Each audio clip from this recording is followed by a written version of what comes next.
now it's in very high-end luxury housing. But the thing to remember about this is that no one in San Francisco, no developer, has a God-given right to build whatever they want in San Francisco. We don't have to approve that luxury housing. We can say to the developers, no, we don't want any more of this. That's okay. That's our right as a city. Okay? But right now, I don't see an imminent crash. I see this influx of investment capital and an influx of very wealthy people, and also somewhat wealthy people who are richer than most of us, moving here from someplace else to take high-tech jobs. And I don't see that ending anytime soon, unless left to its own, left to the invisible hand of Adam Smith and the market. It's not going to change. It's going to get worse and worse and worse. The only thing that's going to change it is by the city actually using its powers as a municipality to plan, to zone, and to decide what we want and don't want. So given that we know what the problems are, what could and we realistically do to tackle this issue, specifically when it comes to affordable housing? Because according to SF Public Press, by the year 2022, San Francisco needs to build more than 16,000 new affordable units just to keep up with demand. Let me speak to that really quickly, then I'll give it over to Tommy. All right, is that okay? Go back to the Hippocratic Oath. First, do no harm. All right? First, do no harm. First, don't give Twitter a tax break and have them bring in all of these extra high-paid workers. Don't decide that we're going to do everything we can to attract tech firms when there's no place for their workers to live. All right? Second, growth should pay for growth. Right? It's really simple. If you are going to build a headquarters for Salesforce in San Francisco, and that is going to attract 10,000 new employees, you should have to pay for housing for 10,000 people. And if you can't do that, if it doesn't pencil out, then go build your Salesforce headquarters in Detroit. There's nothing wrong with saying that. Right? So those are the two things. Don't make things worse, and make sure that the people who are making money off of these projects are paying for the impacts to create. We have city studies that show that every unit of market rate housing every 100 units of market rate housing create a demand for probably 40 or 50 units of affordable housing just by the market rate housing. That doesn't even include the demand that Twitter's putting on it. That's just the housing itself creates that demand. So tell them, if you want to build market rate housing in San Francisco, fine. You can build 25 units of market rate housing and 75 units of affordable housing, or you can go away because that market rate housing isn't helping us anyway. Right? So Tommy knows more about this than I do. This is my rant. No, I agree. I agree with what Tim just said. I would add something that's going to sound really crazy at first, but think about this. I actually challenged Ron Conway at a meeting. I happened to be at a meeting in City Hall where the mayor called all these housing people together and tried to have this kumbaya moment where, you know, he got bankers and realtors and radical housing activists like myself and Ron Conway. This unlikely crew of people in one room. It's a wonder we didn't wind up killing each other. But at the end, and Ron Conway got up and did this whole grandstanding about, I feel for you folks. It's horrible what's happening to the city because of the tech industry. We don't mean for this to happen. We're feeling your pain and blah, blah, blah. So I went up to him afterwards and I said, you don't know me, but if you really mean what you said about wanting to help, here's what you can do. So he's like, I said, you can call your buddies in the tech industry, raise $1 billion, which I know you can do in a few days, donate it to the community land trust, earmark it for rent-controlled buildings when they go up for sale, so that the land trust has a competitive edge to get those buildings, because right now it doesn't have a competitive edge, because the speculators come in and they can outbid the land trust every day. So I said, give the land trust a competitive edge. The land trust can probably buy about 900 4-unit rent-controlled buildings, and in that way we make an impact on the housing crisis by keeping people in their homes, because that's the other thing that nobody really talks about in this housing crisis, is that basically we need to be protecting people and keeping their homes and stopping the evictions, and the best way to stop the evictions is the land trust buys the building, the tenants form a co-op, they have permanently affordable housing for the rest of their lives. And for the rest of time. Right, and for the rest of the time, it's permanently affordable. It's not like tax credit units, which run out in 30 years, and then the tenants get a rent increase up to market, or some other form, or even BMRs, where it can be taken away from you, the affordability. So Conway kind of just looked at me and said, that's interesting. And then he turned to the guy sitting next to him, who turned out to be Jeremy Wallenberg, who's his aide, who basically runs SF City, which is their big charity organization. And he said, I want you to keep in touch with Jeremy because it's kind of an interesting idea. I want you to have some conversations with him. So the Land Trust and myself have been having conversations with him. We tried to get money from him for Marty's place, which he didn't come through with, even though he promised us. But we're in conversation, and I'm not giving up on this idea. $1 billion is nothing for the tech industry. They are honestly the only ones who have the kind of money we need to buy back some of the land, to really make an impact, and to save a hell of a lot of people and allow them to continue living here. And it's not unrealistic, I think, for the mayor to go to his buddies and say, $1 billion this year and $1 billion next year. That's what I want. What is the status of the land trust today in terms of how much money does it have? It doesn't have the competitive edge. Repeat the question.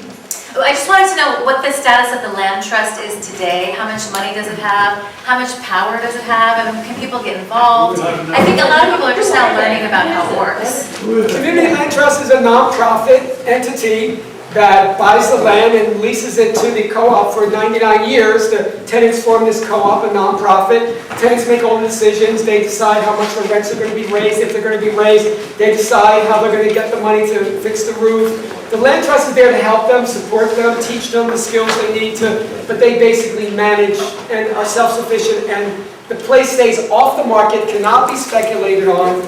It's affordable housing that's permanent. If you want to read about Land Trust, the best thing to do is go to Google. Google in Dudley Street Land Trust. It's a place in Boston, a neighborhood, working class African American neighborhood that took control of its neighborhood and basically brought themselves out of poverty and became a middle class neighborhood by using Land Trust and the power of eminent domain that they got from the city council. Read about it, I don't want to go into it. What was the name of it? It's the Dudley, D-U-D-L-E-Y. Dudley Street Land Trust, Boston.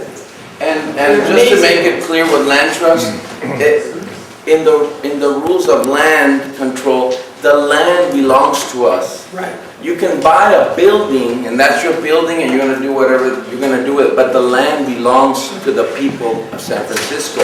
So Ed Lee actually has the power with the board to say, okay, speculators, you can play with this 2-3% of do your speculating thing, and we will control the land and the control based on what a healthy San Francisco looks like. We have that power, and Ed Lee has that power to do that. And if they wanted to, they could take the mission and Land Trust, the whole mission if they wanted to, or the Castro, or Bayview. They could Land Trust it. There's no reason we can't do it. One thing that I want to add to that is I was living in a house over in Fulton and Lyon, and there were 9 of us that were living there, low income. We've been contributing to the value, contributing to the value of the neighborhood for years and years and years, and the sale was going to go on. They originally bought the building for something around $500,000, and they ended up selling it for $2 million. I called up Tracy, parent of the executive director of the Land Trust, and I said, this Mother Teresa was actually in that building because it was a hospice for people with HIV and AIDS before the group of people that I knew moved into it. And so I said, this is the most amazing space. Let's go ahead and have the Land Trust help us. And guess what? It costs about $500,000 to build a new unit. If we had 9 people that were living upstairs and 3 downstairs and it was $2 million, that's actually a pretty good deal if you think about it. And it's a loan because we're going to be paying it off as a mortgage over the years. But the thing is that the mayor's office at that point wasn't allowing the community, it was the mayor's office of housing, and their small sites acquisition was going off of this HUD idea that, oh, well, because you share a kitchen, we can't count it as affordable housing in this way, and so they weren't giving us the money to be able to do it. We were on the short list, but we didn't get it. The other thing is that Ed Lee tomorrow could say, you know what I want to get on the next ballot is first right of refusal like they have in Washington, D.C. And if we had had that, I live in Fear right now. I live with 7 other people in an amazing co-op across from USF, and at any moment it could be sold or they could actually raise the rent because it's not rent controlled. we had first right of refusal, that would give me just one little bit of hope that we could actually keep that. I want to also counter this idea, and we could talk about it more, but this idea that there aren't a lot of companies here that are just, they call them fat unicorns, you know, like they're getting invested in, but they're not really coming back with any kind of real product, or, you know, it's kind of debatable as to whether or not they'll exist. Twitter doesn't really make a revenue. So when we're talking about 5 jobs created for every 1 tech job, and we have this 100,000 jobs that I read about in the Chronicle have been added since 2010, and like Tim is saying and Tommy is saying, they didn't build the housing for that. There's no plan.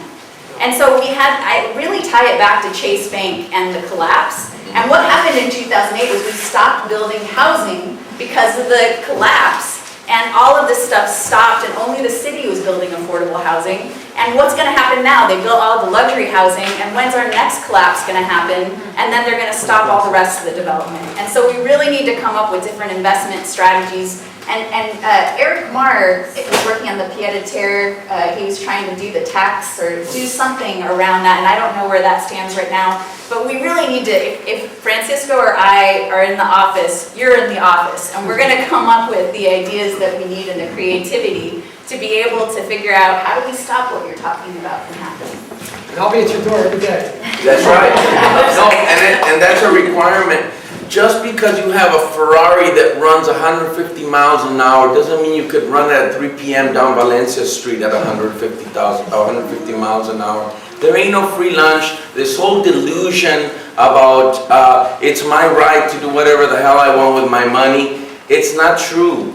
It's not true, and we have to change that political delusionary thought that is happening, unfortunately, among many of our 20 and 30-year-olds. That just because you have a bunch of money, you could use it and step over people who built this city. We have a question about the housing bond. What is the status of this bond? It's the $310 million bond. It's on the ballot, or it will be on the ballot. It's going to be, we will be voting on that. And so this is $80 million for public housing, $150 million for low-income housing, and $80 million for middle-income housing. Yes, that's the shape of it. It will be on the ballot. You know, sure. I mean, why not? Let's have a housing bond. The thing that got me about this is the mayor says, we're going to put on a housing bond that will not raise taxes. That's his whole thing. We can only do $310 million because that's the bonds we paid off last year, so we won't raise any property taxes. Well, excuse me, if you own property in San Francisco right now, if you own a piece of property in San Francisco, unless you bought it 7 minutes ago, your property taxes are below what they should be. That's because of Prop 13. And I say this as somebody who's a homeowner in San Francisco. My property taxes are a fraction, a tiny fraction of what they ought to be. All right, I bought my house 16 years ago. It is, the property taxes are way too low, right? So, why can't we have a housing bond that raises taxes a little bit? 20 bucks a month on like all the people who own property in San Francisco. Why is that such a radical idea? Why do we have to have housing bond? Why don't we say, you know, property owners in San Francisco more or less, by and large, are wealthier than everyone else. They should pay a little more taxes. Anyway, that's my beef about the housing bond. Do you think there should be any rules for people who are buying housing and not living in the house or the condo? Yeah, and it's really hard to do. Because how do you tell? Yeah. How do you tell? This is the problem with Airbnb that we can talk How do about you later. tell? Enforcement. Yeah. How do you know who's living in? Oh. Yeah, how do you know? I found out, I mean, the work I've done is I go around to these buildings and I wait until somebody goes in and I follow them in. And then I go ring doorbells. And then eventually the security guard comes and tells me I have to leave, and I politely thank them and say I'm just a reporter trying to do some work, but I'll happily leave, and then I go to the next building. That reminds me, I actually worked for the census when I was at SF State in 2010, getting my master's degree, and I was almost scared at how relentless these census workers were, because there were a lot of people that were out of work, and so these are really intelligent people that were doing this work, and it was through that census work that we discovered that there were actual tens of thousands of unrented units, and I bet it's different now because we have had the housing crunch and crisis that we have, but that's, you know, even Ed Lee mentioned that in question time like a few months ago, where he said, we have these vacant units, what do we do about them? That's a great question, and I'm not sure yet, but we should be putting effort into that. You could tax vacant units. You could have, but then you'd have to have a staff of housing inspectors walking around to all these buildings and you know, you can do some of it by looking at the tax bill and seeing if the tax bill goes to someplace other than the primary home, but then the person in Hong Kong may be renting it to somebody. So you really have to go and knock on doors, and it would be time intensive, but it's a fine idea.